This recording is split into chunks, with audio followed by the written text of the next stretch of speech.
A decade ago, Margot McDade quit her job as a primary school teacher after one of her pupils was murdered. The shocking event made her reassess her life, and she decided it was time to pursue her lifelong dream of becoming an artist. After moving from inner-city London to the Kent coast, she made a pledge to herself to create at least one painting every single day. A decade on, she has kept that promise and, using the name Margot in Margate, has sold more than 16,000 of her joyful, bold, color-packed pictures, almost all of which are celebrations of women. "Somebody said my work is unapologetically female, and that's something I'm really proud of," she explains. Margot counts Drew Barrymore as a celebrity fan. One of her pictures is seen each week behind the models Monroe Bergdorf and Leah Anderson on Celebrity Gogglebox, and her work even adorns the Players' Lounge at Brighton and Hove Albion Football Club. Until last year, the most she had sold a picture for was £250. That's about to change. This week, Margot opens a solo show at Helm Gallery in Brighton. The artist Margot in Margate outside her studio in Ramsgate. Image source, Helm Gallery/Ashley Cosham.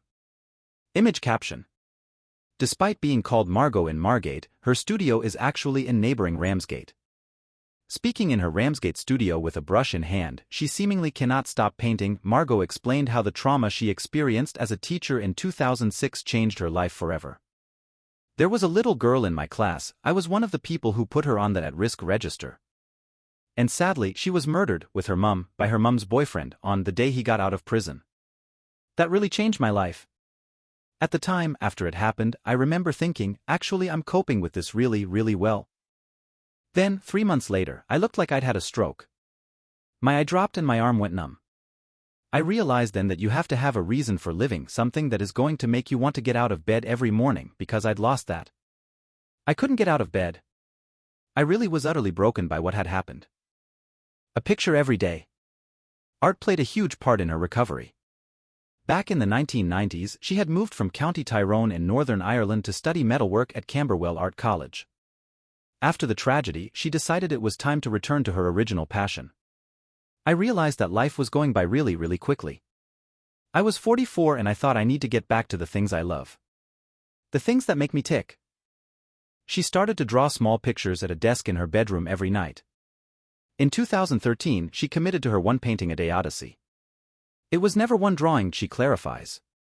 "It was like 10 or 20, and it just ignited this passion that I couldn't switch off. It became addictive and compulsive and normal. I just draw every single day." The impact on her life has been huge. In 2016, she opened her first pop-up shop in Margate, using the name Margot in Margate because it's great to have the freedom to be a different person. "I'm Margot McDade. I work as Margot in Margate, and then anything is possible. I have so much freedom as an artist to do and be creative." Paintings on a Wall by Margot McDade. Image source, Helm Gallery/Ashley Cosham. Image caption. Margot's colorful, vibrant paintings focus on themes of womanhood. The following year marked a real turning point when the Turner Contemporary Art Gallery in Margate started to sell her work in their shop. That institution is credited, along with the presence and work of Tracy Emin, as being crucial to the start of the regeneration of the town. Now many of the local independent stores hang and sell her work on their walls. Katie Barber of Albion Stores, a fashion boutique, places Margot's canvases between their coats and collections. "Lots of people come to visit Margate and have heard about Margot and will come to the shop to seek out the paintings," she explains. "People that have a really nice sense of style and are looking to make their homes beautiful. We get those people coming in." Round the corner in the beachside gift shop Harbour and Tide, the owner Katie Lassen is a huge fan of Margot's work and hangs a number of her swimming-themed paintings around the store, even in the dressing room. "We love her in here," she says. The inspiration behind the store was cold water swimming and sea swimming and also colorful, joyful products. So basically, Margot's paintings fit right in. Margot in Margate fan Cara Louise Ziebart with 2 of her paintings. Image caption. Cara Louise Ziebart has a Margot in Margate painting in almost every room in her house.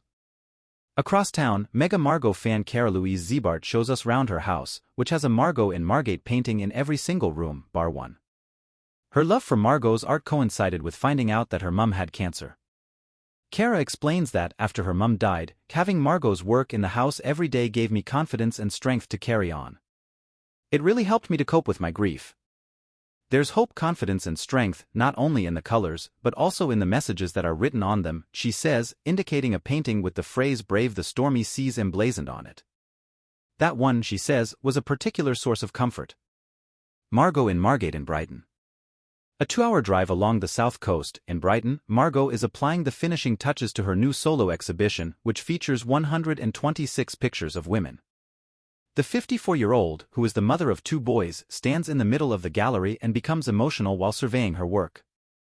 To see everything together in one room, it's mind-blowing, she says. It comes from a place of genuine love and self-belief. I am really, genuinely proud of myself for working really hard, not giving up and believing in myself. And with that, Margot in Margate whips out a brush from a portable painting kit that she carries and starts to paint a line of women on the white corridor wall. I can't stop doing it, I love it so much, she laughs. So, I'm just going to keep doing it.